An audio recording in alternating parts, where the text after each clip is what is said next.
Hi, Kim here for Berco Redwood and Berry Lumber. Building a planter box has never been easier. Today we'll be building a 4x8 planter box. Let's get started. You'll need 3 2x12x8 and 1 4x4x4 of Berco's garden grade redwood. Be sure that your ground is level and clear of any large rocks or debris.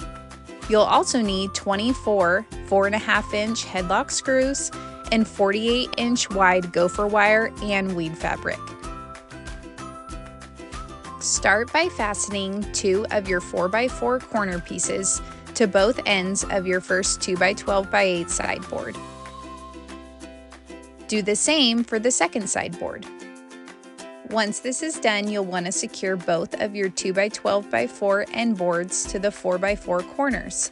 Set your screws in the face of the board with even spacing, and then hold the end of the board flush with the face of the sideboard before driving screws into the 4x4 securely. Repeat this process for each corner until you have built yourself a 4x8 planter box. Now you can make sure that your box is in the final position you'd like it to be. Then you'll want to lay in the bottom of your planter box a cut of weed block. Make sure the dimensions are approximately 3 to 6 inches longer and wider than your box. Allow the edges to lay flat and extended underneath the bottom of the side and end boards to ensure weeds don't find their way inside. Next, lay in the mesh to prevent gophers from digging up into the roots of your garden plants. Be sure to secure the edges to the inside of the side and the end boards.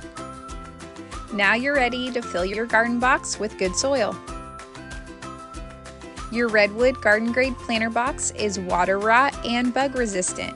We hope you've enjoyed building up your garden with us today.